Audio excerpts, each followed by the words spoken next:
Un juge raciste sourit à l'homme noir au tribunal.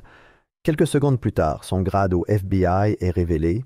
Le marbre froid du sol du tribunal résonnait sous les chaussures noires cirées de Langston Red, éraflées sur les bords par des semaines d'usure en cellules de détention. Les chaînes à ses poignets cliquetaient comme un avertissement fantôme tandis qu'il avançait, flanqué de 2 marshals américains aux postures figées et aux expressions dénuées d'émotion. La lumière du soleil inondait les hautes fenêtres cintrées, traversant l'immense salle d'audience en éclats d'or, illuminant la poussière flottant comme de la cendre dans l'air. Les journalistes s'étaient massés à l'extérieur, leurs objectifs collés contre la vitre, cliquetant sans cesse comme des moucherons contre une porte moustiquaire. À l'intérieur, cependant, le bruit s'estompa. La pièce était silencieuse, trop silencieuse. C'était le genre de silence qui picotait la peau, un silence d'attente, lourd de jugement et de menaces inexprimées. Les yeux de Langston scrutèrent l'espace tandis qu'on le conduisait devant la galerie. Les bancs étaient presque pleins, certains par des journalistes, d'autres par des hommes en costume au visage sévère, la plupart inconnus de lui. Mais ce qui le frappa le plus, ce furent les regards, non pas de curiosité, mais de condamnation. Pour eux, il avait déjà été jugé et condamné. Un entrepreneur fédéral accusé d'espionnage n'avait pas beaucoup de chance devant l'opinion publique. Surtout pas quelqu'un comme lui. Un noir avec un passé qu'il ne prenait pas la peine de comprendre. Son regard s'attarda sur le banc du juge, et il était là, le sourire narquois. Le juge Warren Covington était assis comme un roi sur son trône élevé, sa robe plus noire que la nuit et son expression marquée par l'arrogance. Les commissures de sa bouche se retroussèrent légèrement, pas assez pour que les caméras puissent les capturer, mais suffisamment pour piquer. Ce n'était pas le genre de sourire partagé entre égaux. C'était le regard narquois d'un homme qui se croyait intouchable, fixant celui qu'il croyait déjà perdu. Langston sentit l'étau se resserrer, non pas de la corde, mais des circonstances. Il gardait les épaules droites, le regard droit devant lui. Il refusait de leur donner la satisfaction de le voir s'effondrer. Assis à côté de son avocat commis d'office, ses chaînes tintaient doucement. L'homme à ses côtés, nerveux, inexpérimenté et visiblement dépassé, fouillait dans une pile de papier comme un étudiant révisant pour un examen qu'il savait déjà rater. Langston n'avait pas besoin de poser la question. Il le voyait déjà. Ce n'était pas quelqu'un qui avait choisi de le défendre. C'était quelqu'un assigné, jeté dans le feu par un système qui n'avait aucune intention de l'aider à trouver une issue. De l'autre côté de l'allée, Alan Greaves se tenait droit et sûr de lui, son insigne fédéral étincelant sous les projecteurs. Son costume sur mesure lui allait comme une armure, et son regard fixait Langston avec la précision détachée de quelqu'un qui avait orchestré cette performance bien avant la première partie. Greaves avait autrefois servi dans les services de renseignement militaire, impitoyable, ambitieux, et désormais un pion privilégié de ceux qui portaient des cravates coûteuses et parlaient à voix basse derrière des portes blindées. Il ne se contentait pas de poursuivre une affaire, il exécutait un ordre. Alors que le procureur commençait à énoncer les chefs d'accusation, Langston écoutait avec une intensité calme qui masquait la tempête intérieure. Espionnage, complot, vente de renseignements gouvernementaux classifiés à des pays étrangers. Les mots étaient crachés comme du venin. Il n'était pas surpris par les accusations. Elles s'accumulaient depuis des mois. Des preuves fabriquées de toutes pièces étaient apparues de nulle part. Des courriels cryptés avaient soudainement été retracés jusqu'à son serveur personnel. Des images de surveillance trafiquées avec une précision chirurgicale. C'était un piège tendu par des professionnels, et quelqu'un de très puissant l'avait approuvé. Assis au fond de la salle d'audience, un homme d'un certain âge remua sur son siège. Cyrus Boone, un ancien analyste du renseignement devenu lanceur d'alerte, était arrivé dans un modeste costume gris. Ses yeux ne quittaient jamais Langston, observant avec le calme et le calcul d'un homme qui avait déjà vu le système dévorer la vérité. Boone avait travaillé aux côtés de Langston lors d'une enquête de cyberespionnage confidentiel 4 ans plus tôt. Une enquête qui avait tourné au vinaigre dès qu'elle avait commencé à pointer du doigt. Lorsque Boone avait tenté de révéler des incohérences, il avait été qualifié d'instable et discrédité. On lui avait confisqué sa pension, ruiné sa réputation et effacé ses conclusions. Et pourtant, il était là, à observer. À côté de Boone était assis l'inspecteur Elijah Stroud, un homme grand et large d'épaules, au calme d'acier, qui avait mené trop de guerres, tant à l'étranger qu'au pays. Il avait autrefois mené une enquête discrète sur des violations de données irrégulières liées à plusieurs ministères fédéraux. Mais plus il creusait, plus les portes se fermaient. Finalement, Stroud avait été accusé de falsification de preuves et démis de ses fonctions. Il n'avait plus adressé la parole à la presse depuis. Et pourtant, il était venu. Alors que les plaidoiries se poursuivaient, le juge intervenait de temps à autre, gratifiant toujours Greaves de hochements de tête indulgents, tout en réprimandant l'avocat de Langston pour des erreurs de procédure mineures. Chaque objection de la défense était accueillie avec impatience. Chaque objection de l'accusation était soutenue avec une fermeté fulgurante. Le rythme de l'injustice était ici bien rodé. Au fond de la galerie, Malik Stone était assis discrètement, son jeune visage partiellement dissimulé derrière un bloc-notes rempli de gribouillis. Étudiant en 3e année de droit, Malik n'était pas censé être là, officiellement. Mais lorsqu'il avait appris l'arrestation de Langston, quelque chose l'avait interpellé. Le nom lui semblait familier, l'histoire trop bien ficelée. Et dès qu'il avait sorti un vieux dossier archivé du bureau de son mentor, son estomac s'était noué. Ce dossier, maintenant rangé dans son sac à dos sous le banc, contenait des phrases surlignées, entourées de rouge, projet Iron Crest, vulnérabilité du protocole de couche profonde et agent faussement positif. Malik se souvenait de chaque détail, car la nuit où il l'avait trouvé, il avait également reçu un message vocal. S'il m'arrive quelque chose, retrouvez le dossier sur le projet Iron Crest. C'est lié à tout. Harland Briggs, agent de terrain du FBI à la retraite, avait été plus qu'un mentor pour Malik. C'était une boussole, calme, méthodique et toujours en train de mettre Malik en garde contre les faits superficiels. 2 semaines plus tôt, Harland avait prononcé ces mots, la voix serrée par l'urgence. Quelques heures plus tard, sa voiture fut retrouvée coincée contre un muret de séparation, juste à la sortie de l'autoroute. Les médias avaient parlé d'un accident bizarre. Malik n'y avait pas cru à l'époque. Il n'y croyait pas plus maintenant. La salle d'audience s'agita lorsque l'accusation dévoila une image sur le rétroprojecteur. Langston, debout devant un terminal de données dans un établissement fédéral. Greaves raconta, avec le ton d'un homme lisant le dernier passage d'un roman déjà écrit, sous-entendant mobile, opportunité, trahison. L'avocat de Langston objecta, invoquant un manque d'authentification, mais le juge Covington l'écarta d'un geste d'un soupir d'ennui. Le marteau s'abattit. L'image demeura. Langston resta assis, impassible, les mains légèrement crispées sous la table. Il pensa à son fils de 11 ans, attendant quelque part sous la garde des services sociaux. Il pensa aux recherches classifiées qu'il avait enfouies 6 couches de profondeur dans un terminal auquel personne n'était censé accéder. Et il pensa à la nuit où il avait réalisé que quelqu'un d'autre l'avait déjà fait. Ce souvenir le hantait. 3 semaines auparavant, un avertissement d'Elijah Stroud lui était parvenu sous la forme d'un unique message crypté. Ils ont trouvé Iron Crest. Brûlez tout et disparaissez. Langston avait hésité, refusant de disparaître sans laver son nom. Cette hésitation avait causé sa perte. Il était maintenant assis sous les lumières de la salle d'audience, l'étau se resserrant d'heure en heure.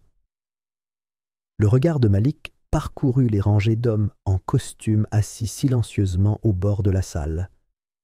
Pas des observateurs habituels, c'étaient des hommes raffinés, leurs montres chères, l'air réservé. Des hommes qui n'étaient pas là pour observer la justice, mais pour s'assurer qu'elle n'ait jamais lieu.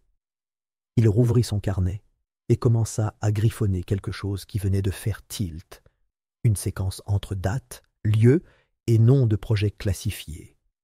des noms qui avaient disparu des archives gouvernementales des mois auparavant, mais qui avaient refait surface dans l'acte d'accusation de Langston.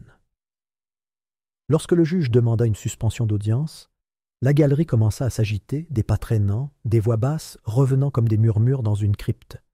Langston fut escorté dehors, son regard croisant brièvement celui de Boone et de Stroud au passage.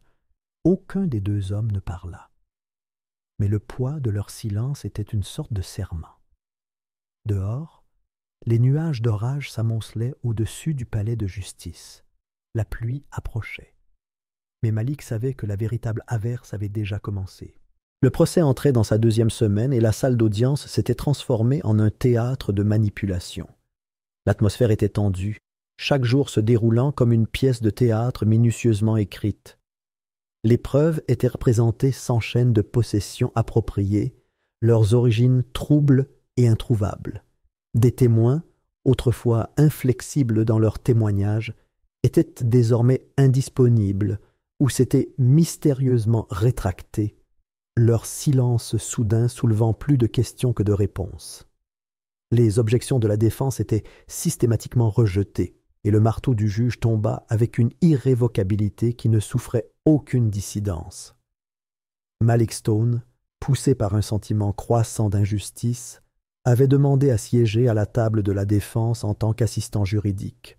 Le juge Covington avait à peine approuvé sa demande, son approbation teintée de condescendance.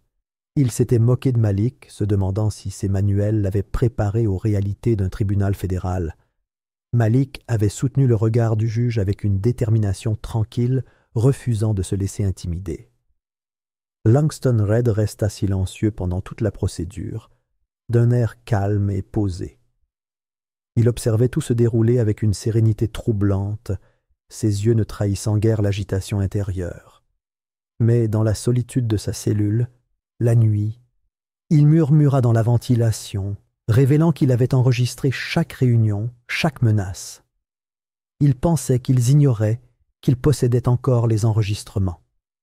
Pendant ce temps, Cyrus Boone, ancien commandant de Langston dans une unité de renseignement militaire, commença à rassembler des alliés.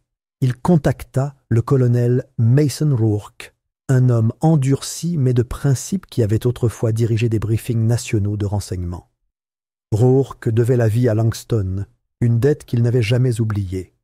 Lorsque Cyrus lui montra un document expurgé marqué « Iron Crest », le visage de Rourke pâlit. Il avoua avoir cru le projet enterré depuis longtemps.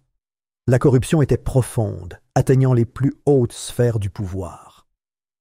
Des hommes politiques de haut rang, dont le sénateur Philip Dorn, connu pour ses discours publics sur la sécurité nationale et ses accords privés avec des entreprises de défense, apprirent que l'affaire Langston était en train de s'effondrer. Dorn passa des appels et donna des ordres pour que la vérité reste cachée. Le lendemain, la cellule de Langston fut perquisitionnée. La clé USB qu'il avait cachée, contenant des données cryptées et des fichiers audio, avait disparu. Du moins, c'est ce qu'il pensait. Langston avait anticipé une telle manœuvre et avait pris ses précautions. Au tribunal, alors que Greaves se levait pour présenter un autre témoin, les portes du fond s'ouvrirent en grinçant. Langston se leva, ses mouvements réfléchis. Le juge haussa un sourcil et lui ordonna de s'asseoir. Langston ne bougea pas. Au lieu de cela, il déclara calmement que le juge souriait comme s'il avait déjà gagné. Le sourire narquois du juge s'élargit, mais Langston fouilla dans sa poche et en sortit un petit porte-carte d'identité qu'il posa sur la table de la défense. Des exclamations de surprise parcoururent la salle à la lecture de la carte. Langston Red, agent spécial du FBI, division du contre-espionnage cybernétique. Le sourire narquois du juge Covington s'estompa, son visage se détendit, la révélation provoqua une onde de choc dans la salle d'audience, les implications de la véritable identité de Langston jetant le doute sur toute la procédure. L'atmosphère changea radicalement. La révélation de la véritable identité de Langston, agent spécial du FBI au sein de la division du contre-espionnage cybernétique, provoqua une onde de choc. Le sourire narquois du juge s'était évanoui, remplacé par un air d'incrédulité et d'appréhension. L'accusation échangea des regards nerveux, la confiance ébranlée. Malik Stone, assis à la table de la défense, ressentit une vague de soulagement. Son instinct avait été bon. L'histoire de Langston était plus complexe qu'il n'y paraissait. Les pièces du puzzle commençaient à se mettre en place, et la vérité émergeait de l'ombre. Cyrus Boone et le colonel Rourke, observant depuis la tribune, échangèrent un regard entendu. Leurs efforts pour dénoncer la corruption prenaient de l'ampleur. La révélation de l'identité de Langston était une étape importante vers le démantèlement du réseau de tromperie qui l'avait piégé. Le sénateur Philip Dorn, observant les débats depuis une salle privée, serra les poings de frustration. Le récit soigneusement construit s'effondrait et le risque d'être exposé grandissait. Il savait que des mesures drastiques seraient nécessaires pour en contenir les conséquences. Alors que la salle d'audience bourdonnait de murmures et de spéculations, le juge Covington a demandé une suspension immédiate de l'audience. La salle s'est vidée, laissant Langston et son équipe de défense se regrouper. La bataille était loin d'être terminée, mais le vent tournait. La vérité, longtemps étouffée, commençait à refaire surface, et ceux qui avaient cherché à l'enterrer s'efforçaient désormais de conserver leur emprise. Langston resta assis en silence, l'expression indéchiffrable. Cette révélation avait été un coup calculé, une stratégie dans un jeu aux enjeux élevés. Il savait que le chemin à parcourir serait semé d'embûches, mais il était prêt. Le combat pour la justice était entré dans une nouvelle phase et il était prêt à le mener jusqu'au bout. La salle d'audience sombra dans le chaos, une cacophonie de halètements et de murmures résonnant sur les murs de marbre. Le juge Warren Covington, perdant son sang-froid, frappa son marteau à plusieurs reprises, exigeant le calme. Il demanda une suspension d'audience immédiate et se retira dans son cabinet, l'esprit s'emballant pour comprendre les implications de cette révélation. Malik Stone, assis à la table de la défense, ne perdit pas de temps. Utilisant le lien sécurisé que Harlan Briggs lui avait montré, il accéda aux bases de données cryptées du FBI. Les identifiants étaient valides. Langston Red était bel et bien un agent infiltré qui s'efforçait de démasquer un réseau de fonctionnaires qui trafiquaient des données classifiées à des entrepreneurs privés pour des milliards. L'affaire avait été un piège, non pas pour Langston, mais pour ceux qui cherchaient à le réduire au silence. En coulisses, Cyrus Boone, le colonel Mason Rourke et l'inspecteur Elijah Strode passèrent à l'action. Rourke transmit une note classifiée à un journaliste indépendant qui la diffusa en direct le soir même, Opération Iron Crest, une dissimulation fédérale. La note détaillait une opération clandestine impliquant de hauts fonctionnaires, dont le sénateur Philip Dorn, le juge Covington et le procureur Alan Greaves. Le tollé général fut immédiat et intense. Le passé du juge Covington fut mis au jour. L'enquête a révélé que sa nomination avait été facilitée par le cabinet du sénateur Dorn, soulevant des questions sur son impartialité. Le sourire narquois qui ornait autrefois son visage a fait place à une grimace, tandis que les fondements de son autorité commençaient à s'effriter. Un flashback 6 mois plus tôt a révélé la mission de Langston, infiltrer la division des achats du département de la sécurité intérieure. Il avait découvert une porte dérobée, cryptée, vendue à une entreprise étrangère, avec des autorisations signées par Dorn, Covington et Greaves. Lorsque Langston a confronté un lanceur d'alerte au sujet de cette découverte, il a été averti qu'il le brûlerait vif avant de révéler la vérité. De retour au tribunal, Malik a présenté un enregistrement non censuré, la voix de Langston capturée lors d'une réunion secrète avec Greaves. Dans l'enregistrement, Greaves a déclaré « Si Red parle, nous sommes tous finis. Le juge connaît le plan. Red n'est qu'un autre dossier mort qui attend d'être traité. » Le juge tenta de rayer les preuves du dossier, mais Cyrus Boone se leva de la galerie, brandissant un badge. Affaires intérieures, ministère de la Justice. Il avertit Covington que s'il rayait les preuves, Sa robe lui serait confisquée avant le coucher du soleil. La salle d'audience se tut, le poids des révélations pesant sur tous les présents. Le procès s'était transformé en un procès dans le procès, révélant les profondeurs de la corruption au sein du système judiciaire. Le calme de Langston demeurait inébranlable, sa mission de révéler la vérité progressant sans relâche. La bataille était loin d'être terminée, mais le vent avait indéniablement tourné. La salle d'audience était devenue un champ de bataille. Des néons bourdonnaient au-dessus de la tête, projetant une lueur stérile sur les murs lambrissés de chêne, mais la tension ambiante rendait la pièce suffocante. Ce n'était plus un lieu d'ordre. Elle vibrait de l'énergie d'une zone de guerre. Chaque souffle murmuré, chaque contraction de mâchoire, chaque crispation de main portait le poids d'une illusion en train de s'effondrer. La justice, longtemps considérée comme une institution inébranlable, était désormais mise à l'épreuve, et tous ceux qui étaient présents le savaient. L'incident commença par un léger murmure au fond, puis les portes s'ouvrirent brusquement. Des agents fédéraux en tenue tactique noire entrèrent dans la salle d'audience, leurs mouvements répétés, mécaniques, calculés. L'agent principal brandit un badge avec une telle hâte qu'il ressemblait davantage à un avertissement qu'à une identification. Selon leurs ordres, ils étaient là pour sécuriser des documents sensibles de sécurité nationale liés aux clés présentées comme preuve. Mais Malik Carter, debout à côté. Des années auparavant, Slate n'était qu'un fantôme, une ombre dans les conflits étrangers, un nom murmuré par ceux qui comprenaient l'étendue du pouvoir secret. Mais Malik se souvenait de son visage, vu dans des fichiers de surveillance divulgués à la presse alors qu'il était analyste en cybersécurité.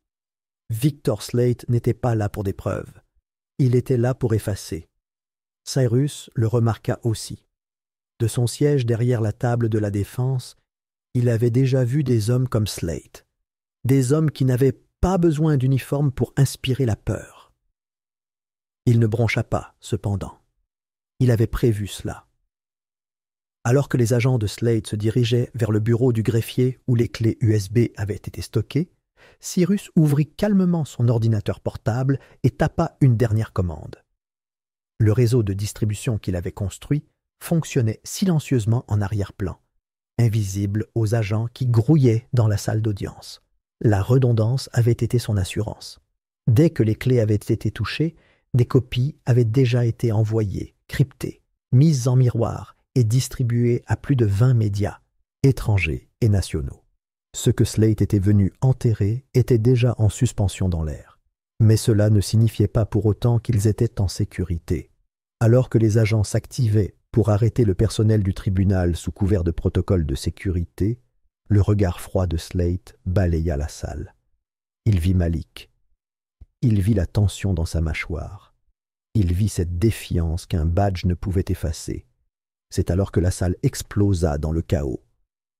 L'un des agents se précipita vers la table d'épreuve. Un autre arracha les câbles du système audio du tribunal. Un huissier de justice cria à l'ordre, mais il était trop tard. Les papiers volèrent, les bancs se renversèrent, le marteau s'écrasa inutilement au sol. Dans la panique, Slate se rapprocha de Malik, mais Langston s'interposa avec une telle force que Slate hésita, juste le temps pour Cyrus de sortir Malik par l'entrée latérale.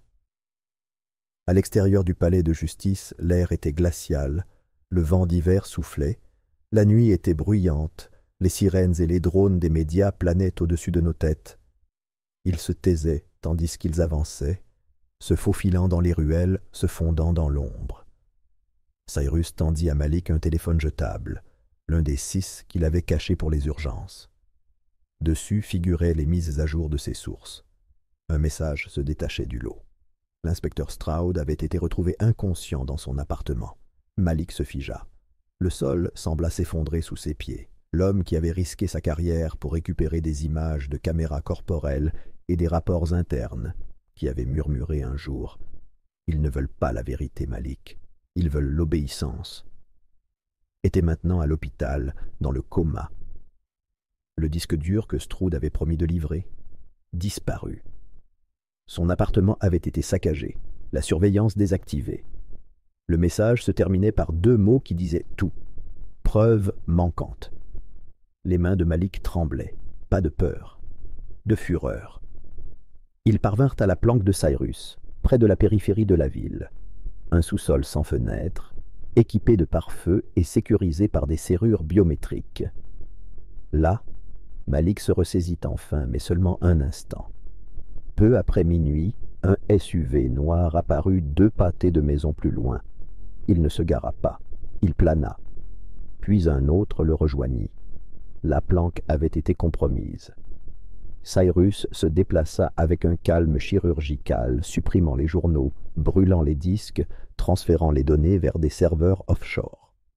Malik attrapa un sac de sport rempli de produits essentiels. Ils se séparèrent, comme prévu. 10 minutes plus tard, Malik était à l'arrière d'une voiture de covoiturage, sous un faux nom, se dirigeant vers un lieu tenu secret fourni par un ancien client de Cyrus, un ancien juge devenu lanceur d'alerte. Pendant ce temps, le gouvernement agissait rapidement. Une ordonnance de non-publication fut émise à l'aube. Pas n'importe quelle ordonnance de non-publication. Une directive de sécurité nationale signée par le sénateur Victor Dorn en personne. Le langage était ambigu, évoquant une compromission potentielle des opérations stratégiques. Mais l'intention était claire, le silence. Toute personne en possession ou publiant les documents divulgués serait soumise à une saisie fédérale. Les médias hésitaient. Les sites web hébergeant les fichiers subissaient des perturbations techniques. Les serveurs DNS ont été interrompus. Les réseaux sociaux ont signalé le contenu comme une ingérence étrangère non vérifiée. Le récit a été réécrit en temps réel. De retour au tribunal, le juge Covington, avec son aplomb habituel étroitement lié à son ambition, a publié une déclaration officielle. Langston, affirmait-il, était désormais considéré comme une menace pour l'intérêt national. À compter de maintenant, son procès se déroulerait à huis clos afin de protéger l'intégrité des opérations de renseignement en cours. Les observateurs juridiques n'étaient pas autorisés à entrer. Les accréditations de presse révoquées. Pas de transcription, pas d'appel. Malik a suivi l'annonce depuis une chambre d'hôtel sous un autre nom. Son téléphone a vibré. Cyrus avait contacté un ancien greffier de la Cour suprême, quelqu'un ayant accès à la justice, quelqu'un de confiance. Et quelques heures plus tard, quelque chose d'inattendu s'est produit. Une nouvelle ordonnance. Remise par un coursier fédéral, les mains tremblantes, l'enveloppe scellée portait le cachet officiel du juge Gerald Thomas. L'homme était de la vieille école, révéré, connu pour son soutien à la Constitution et non aux caprices des hommes de pouvoir. L'ordonnance était précise, le ton inflexible. Le témoignage de Langston devait se dérouler en audience publique. Tous les éléments de preuve devaient être admis. Contre-interrogatoire autorisé. Aucune expurgation. Pas de substitution. L'audience serait publique. Le vent tourna. Le palais de justice fut encerclé avant le lever du soleil. Des manifestants se rassemblèrent. Des étudiants arrivèrent avec des cahiers et des pancartes. Des professeurs de droit s'accrochaient à leurs manteaux, incrédules. Des journalistes campaient le long des marches de marbre, certains encore couverts de bleu suite à l'affrontement de la veille avec des agents fédéraux. La situation était désormais incontrôlable, pas totalement. À l'intérieur, le masque d'autorité du juge Covington commençait à se fissurer. Il lut lentement l'appel d'urgence, puis le relut. Ses mains ne tremblèrent pas, mais quelque chose dans sa posture trahissait un changement. Il n'avait plus le contrôle. Le marteau s'abattit avec moins de fermeté que d'habitude. Langston fut escorté à la barre. Les flashs des appareils photo clignotèrent, les voix chuchotaient. L'atmosphère était différente, pas calme, mais respectueuse. Même Slate, assis au fond sous l'œil vigilant des agents des affaires internes, restait immobile, la mâchoire serrée, la position affaiblie. Les agents qui avaient repris d'assaut la salle d'audience se retirèrent, se faisant passer pour des observateurs. Langston ajusta sa cravate. Il n'avait pas l'air fatigué, même après tout ce qui s'était passé. Au contraire, il paraissait plus léger. Non pas parce que le poids s'était allégé, mais parce que la vérité était enfin autorisée à le soutenir. Son regard se déplaça lentement, posément, scrutant la salle, s'arrêtant sur le siège vide de Dorn, sur la mâchoire serrée de Covington, sur les étudiants penchés en avant, sur Malik près de la porte, les bras croisés et les yeux humides de détermination. Puis il regarda le juge, droit dans les yeux, et commença. Ce n'était pas le procès de Langston. Il ne l'avait jamais été. Il s'agissait de ce que le système s'était laissé devenir, ce qu'il avait permis en silence, ce qu'il avait défendu sous couvert d'ordre. La trahison n'était pas le fait d'un seul homme. Langston l'avait clairement indiqué. Elle était le fait d'un réseau de lâches qui avait remplacé le service par le secret, l'intégrité par l'ambition et la justice par la peur. Pendant qu'il parlait, la salle d'audience restait immobile. Elle respirait à l'unisson. Aucune interruption, aucune objection. Le barrage avait cédé, et la vérité, terrible, compliquée et imparable, affluait.